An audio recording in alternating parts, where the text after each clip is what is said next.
Not even sure how that was possible, but I did a whole like 47-minute video. I know I said I was going to reduce it to 30. I'm going to reduce it to 30.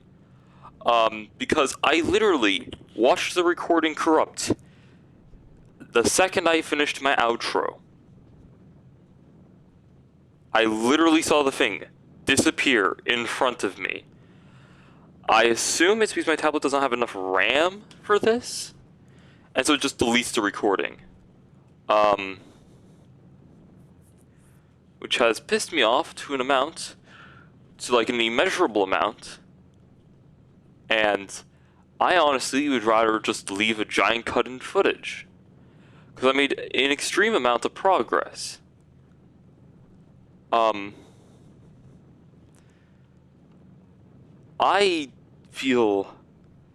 was feeling so good, and all that good has been turned to pure hatred towards this. These recordings are not reliable. I do not know how I'm going, like, besides splitting the video into two, I currently have no idea on how I'm supposed to improve stability, and I've done so much, and it looked so cool, and the building process was so clean. For it to all just be deleted because my tablet just gave up on it is beyond infuriating.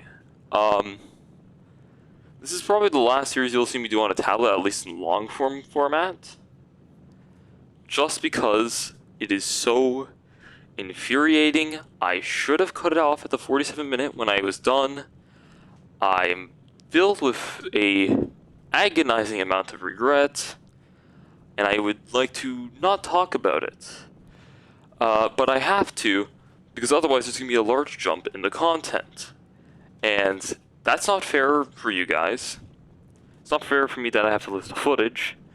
But as we already established, this is not a proper like gaming tablet. This is just a Samsung, I always say that wrong, Galaxy A8 tablet, which is about 2 years old. I got it from Christmas. So yeah, about 2 years and a few months old. And it's proving to have extreme reliability issues. And I do not know what's causing it. And it's really annoying me. I don't know how I managed to do those like hour and 15-minute videos in the first place. I make sure to regularly clean this thing's storage out, because it was causing crashes. Now it's just causing corruptions. I don't know what I'm going to do about it. I know I've been complaining for 3 minutes straight. Trust me, I have like a PhD in whining about things. Literally ask anyone, in particular those who have cooked for me, about it, because my palate's absolutely atrocious, but we're not talking about that in a factory game. I am really mad. And so, as vividly as I can remember, I'm going to explain all of it, and I just want you to use your imagination to imagine everything which I'm about to tell you. Because it did happen in a corrupted recording. This tablet, I swear, no more long form. So I'm going to explain the deleted footage, because I can. Landed here, built most things, realized I didn't bring thorium, one retake later, go down here, I deleted everything, but I ended up making the fortresses. So with the fortresses, I walk them over here, I see a dagger incoming, and I'm like, I don't want the dagger to shoot them, but these are tier 3s, so I walked them over, and watched as the first shot effectively one-tapped the dagger, and that filled me with a bit of hope. So I waltzed all 6 of them, because I ran out of silicone, over here, down this path, and up here, to where there were some fuses. Now I planned to walk it in here, do some damage, go for the solar panels, and then to the main base, which was right there. It turns out that a fortress more than twice outranges a fuse. So that fuse went by, the 2 fuses there went bye-bye very quickly. And since the base's only defense are, guess it, more fuses, they had thorium, which makes them faster and way more damaging. Actually, no, titanium's own speed boost. Thorium just does more damage per shot. A lot more. About that much more. Yeah, Fortress was, this was designed to stop every Tier 2 unit perfectly. Tier 3s, on the other hand, it wasn't made to stop in the slightest, because this is supposed to be your tutorial for using Tier 3s for things, and Tier 3s I'd honestly consider to be the skipping stone between where units are either handy in the case of the poly and mono, to absolutely terrifying, such as the, I think, what's it called? I'll pull it up for you lads. The Quasar. It's Corvus, that's what I'm thinking of. Quasar, Fortress, Zeniths, and hell, even for around the base, I like to use the Megas. Yeah. After that, I went to 85. Now, even though I didn't do much here, I made this. 2 launch pads sent to 222. This is where shit got a little insane. Not because I needed the thorium, ignore that please. I'll explain it in great detail. But I came down here. I'll actually upgrade the core because I wanna. Look at that. Alright, get back to work, folks. Yeah, so I decided to go up here, and well, the production started to get a little out of hand. So I went up here, there was no coal, and I built 4 silicone crucibles, because you need a lot. And I repeat, you need a lot of silicone in this game, and I'll reveal the number at the end. So I built those, then I built these 3 lanes of pneumatic drills. These down here were an afterthought, because there's always something to go wrong in your design, including just forgetting a whole aspect. Built the 3-lane outputs, because each one of them needs a titanium and a half, so it's sort of like a titanium, like each 2 needs a titanium and a regular, but there's 4, so 3 titanium, good enough. Right? Build those, go over here, build this lead, build that lead, water boost everything, build top sand, forget about bottom sand until I bring over, or I mean I brought the coal line over first, built coal, built these called prey cast, I do not know why, put it over here, rotated it, deleted that, I completely forgot to do that, apparently. Not like it's doing anything there, but who cares. Then I built all of these precast mixers, even though they're called pyrite mixers, I don't know why. The name's powerful, folks. Do that, belt it over, because I made sure to leave at least 2 belt spaces, even though there's technically 4, and I don't need that much. Built this distributor, and had a really nice thing here. Brought some coal in first, actually, before distributing. I got this really nice layout, and I decided to put everything at a 70% boost rate. And man, it looks truly fantastic. And there's a bunch of jokes cracked. Things mentioned. Power's completely just non-affected. It's fantastic, and I love looking at this. And I'm really stoked that I upgraded lead because there was not enough. And then I boosted coal and launch pads.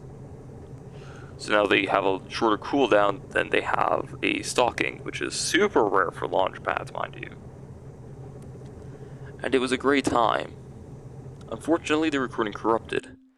I also think I did a few research things, but next video, the next 30-minute clip, because I'm making that a harder rule now, once I see 30, I just have to cut or corrupt. That's the new motto. Cut or corrupt. Anyways, the radiator reactor uses oil and thorium to make plenty of power, along with some waste. And I was thinking to myself, you know what? If we're going to the nuclear production complex in the oil expanded mod, we're using oil and thorium for power. Why not? Checks out. And it was so fun and enjoyable. And I know I just sort of sped through it, and now technically, yeah, silicone doesn't have that many parts to it. Like, yeah, lead mining is annoying, but who cares? You can see the distributor, like, whatever. Coal is just laughably easy with the coal centrifuge. Like, just pump in some oil. Like, how much oil is this even using? Like, 70 oil per second? 70 oil per second is about, like, you can run this whole thing off of a single impulse pump. Right? That's just how efficient this all is. I use some copper manual pumps because I'm lazy. And now technically each one of these are just three mechanical pumps stacked together. Probably worse, actually. No, it is worse because that's 14 plus 7. This is 19, so by definition, it's less efficient. Counterpoint, I don't care. So I built all of this, and it worked great. So satisfying to watch. I'll leave some scenic shots while I talk and whine. But like, you know, it really hurts to do all of this and be like, oh, it's all gone. All of it. No way of recovering it unless I were to decrypt my hard drive. And that really sucks. That really bothers me. But we captured the extraction outposts.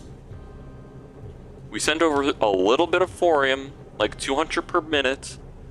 Not even. Actually, yeah, it was like 200 per minute. Then we build this whole thing on camera. And everything went together so perfectly. After a little bit of troubleshooting with the pyrite mixers and being like, oh, right, that's the coal input side. It's the one going through it. And believe it or not, there's a good reason why you want coal going through the middle, and that's because, surprisingly, pyrite, which is supposed to be super flammable, actually doesn't need that much coal. Proportionally speaking, it's a 1 to 2 to 2 ratio. Or it's like basically a 1 to 2 ratio of coal being into one slot. I guess sand and lead is just more flammable than coal. Even though in this game, coal is just outright explosive by like 20%. That's a real metric, by the way. I'm not just saying coal can explode, it says right here, 20% explosiveness. You don't see lead or sand with that. If anything, sand would be better at stopping it. Actually, it would be really funny if lead had a negative radioactivity stat. I don't think that would affect anything. But considering lead is used for shielding, it doesn't absorb it. It's a good shield. I know, I feel like that'd be a funny detail, but technically this is correct.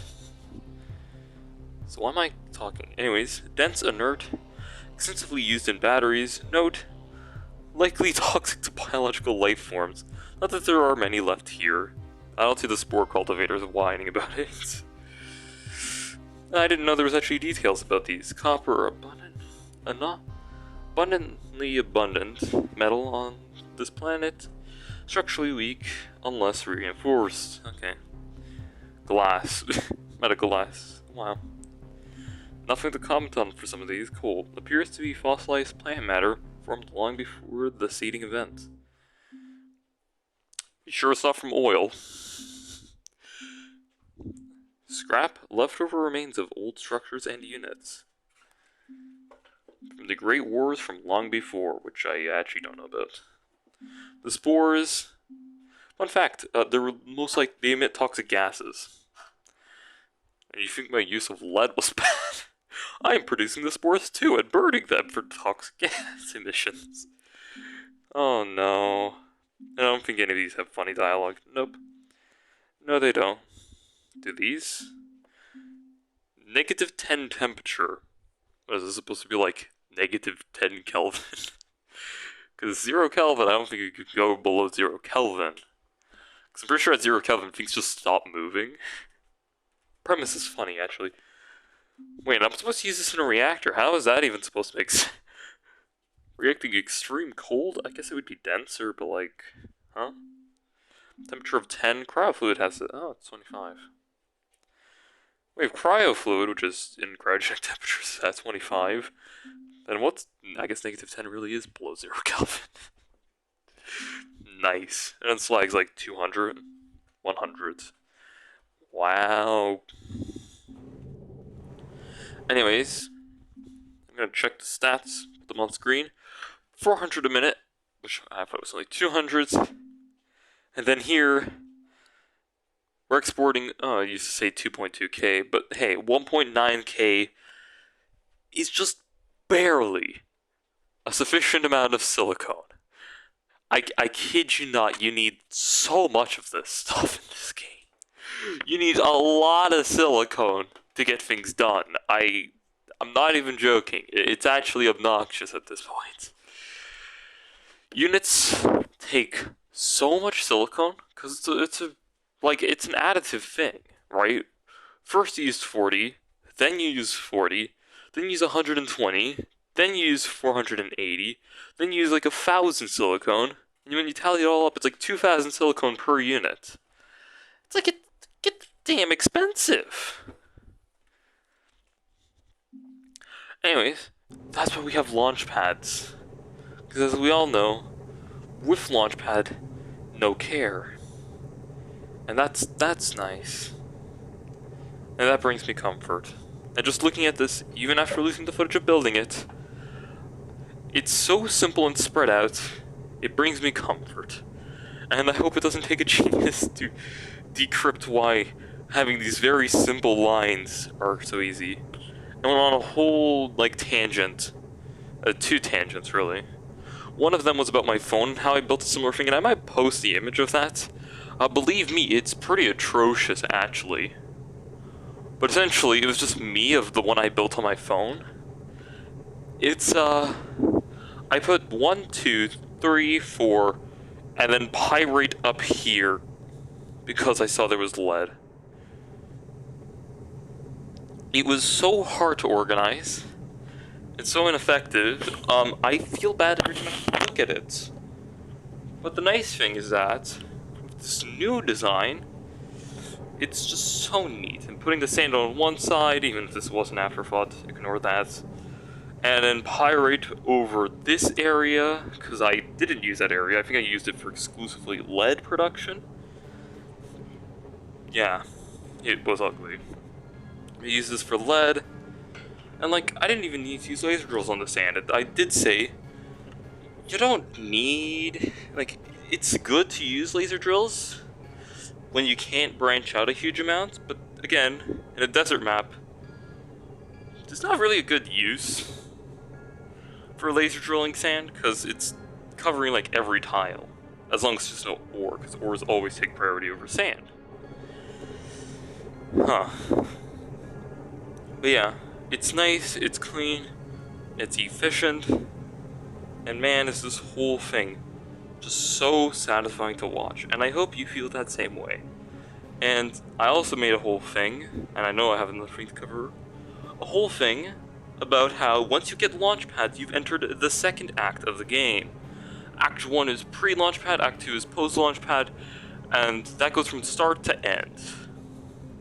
And the reason why I consider Launchpads to be the defining point in this game between the two halves is because once you have Launchpads, I can send the silicone literally anywhere. 1.9 silicone per second. Which, besides being really convenient for construction, units, the thing that takes 2,000 per, I can now send over with the click of a few buttons. There's nothing stopping me anymore. The initial import fee, gone. All of it. It's also kind of interesting seeing the evolution of my silicone production from all three accounts. Or saves, because I actually had an original setup of silicone on my tablet. And I kind of built it around post-game, because I just wanted more production to see what the final stuff was, to unlock everything. And man, looking at that, I think it was producing around 3,000 to 4,000 per second, which sounds better, yes. Or probably 2,000. But considering how easy it was and how there's 2 sectors just like this, compared to the fact of how I did it, yeah, I used exclusively pneumatic and a thin thing before liquid containers, so I was using liquid tanks, and a bunch of cool centrifuges in a line. And here's the outrageous part. I used silicone smelters because I didn't want to deal with pyrite. Pyrite is an annoying thing to make, I will admit it. Just remember, however, cool goes in between because you need one, and anything you need two for goes on the outside. And now suddenly, it's a lot easier. I mean, feel free to copy my design. I don't care. Hell, even one half of it works perfectly fine on its own. And this is an extended version. I normally don't even use the extended version. And I prototyped this back in the tar fields after nuclear production complex I did on that one. Which I'm trying to hold very desperately on that account because it was my main hub. Which was probably the worst spot I could have picked, considering how often it gets raided. I have to reclaim it. With all being said, you know, you have all this, and I also went on a slight tangent about how it would have been funny if instead of copper piping, you used lead piping. Now I know copper is like the tier 1 thing, but think about it. I mean, lead is also pretty high use, especially with units. But what would have been kind of funny, it would have also been a throwback to how we used to use lead pipes for everything. And the reason why we stopped is because lead poisoning is very real, and if you are at a very old building and you suspect it may be using lead pipes, get them inspected, because you might be getting lead poisoning, slowly dying to it. Take lead and lead pipes seriously. Yeah, just trying to cover all the other points, which this is the last one, really.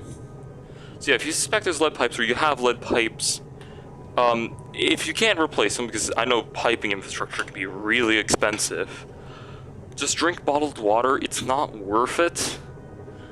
Like, for brushing your teeth, it should be fine, but for, like, daily consumption, do not drink water from lead pipes. It is not safe, and you will get sick from it over time. Because lead is a very heavy metal, and it will stay in the body and break things. Keep in mind, in nature, having lead in the drinking water is a problem that's only in very scarce areas where there's a lead deposit near a water supply. Our bodies aren't actually meant to deal with it, and I also brought up another thing, which is how I like to judge things. If it's not natural, it's toxic. Just outright. If it's not natural, it's toxic. And if it is natural and somewhat colorful, it is poisonous. And I know fruit are the exception. You don't have to tell me fruits and some vegetables. Oh, you know, an apple's red, is that poisonous? No. But have you seen the stuff in the jungle? Like the dart frog, that will kill you if you even touch it. Because the poison on it is so potent, it leaches into your skin and paralyzes you. Yeah. Remember, unless it grows off a tree, and even then, it's probably going to try and kill you. And then, I don't think I have to cover why, like, every synthetic material is incredibly toxic. I mean...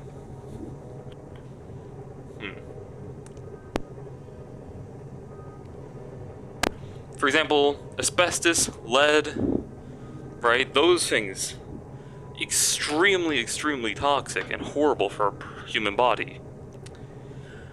Yes, asbestos used to be used in insulation, and you know those popcorn ceilings where they have like all those little like jutting out things? Yeah, some of those were made with asbestos. If you're in an old house, you know, wear one of those like heavy duty like masks.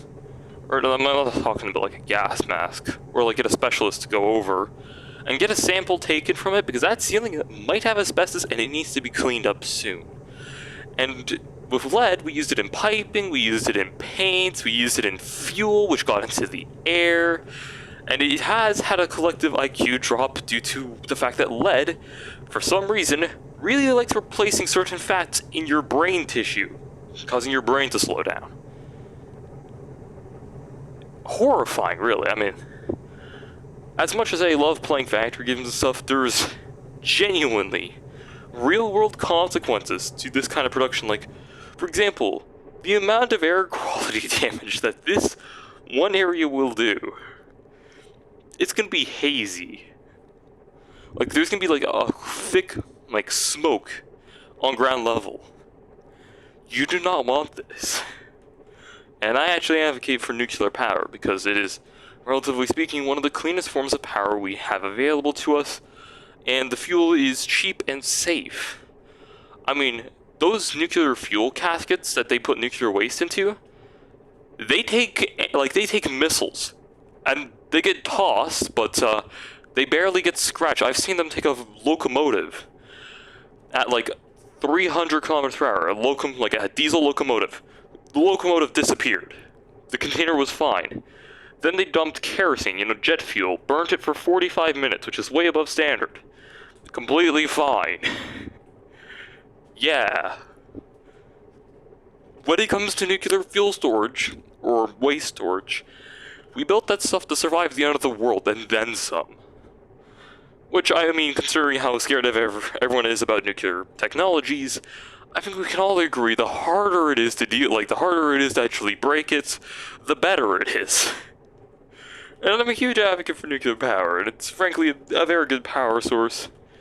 I know Kyle Hill's doing a lot to spread how it is. I also follow Tifos Nuclear on YouTube, who is a nuclear engineer with a little over 10 years of experience. Like, look into it, that stuff's really interesting. I'm also in robotics, as we all now know, and, as much as I love factory stuff and robotics, you always have to look at the big picture, even if that stresses me out. It makes it so I can't do art, which is annoying. There's a big picture to this, and pollution's a real thing, and global warming's a real thing, and with the recent summer heat waves, and I have a friend who's in the Netherlands, who doesn't have air conditioning, and they were fucking scorching as the inside of their house was about 35 degrees Celsius in the cold region. I don't know if it's actually in the European Union, but then in the Netherlands, and they're a little bit on the northern side. Yeah, global warming is real, and it doesn't just make the planet warmer, it also makes it colder because the weather fluctuates worse. And even though we're technically in a glacial plateau or something, I forget what they call it, yeah, pumping this much greenhouse gases out is a problem. As much as I love industry, we should consider it. But also, I don't believe in carbon capture, because it takes a lot of power, which can be produced via coal, which produces more pollution in total, so net, you're not really saving. We should really be focusing on going for cleaner options, then scrubbing the atmosphere when we have clean power. Because trust me, running a server off of coal and a carbon capture off the solar instead of, solar on the server, yeah, I know you shouldn't do solar for something that needs constant uptime. I hope you can see where I'm coming from.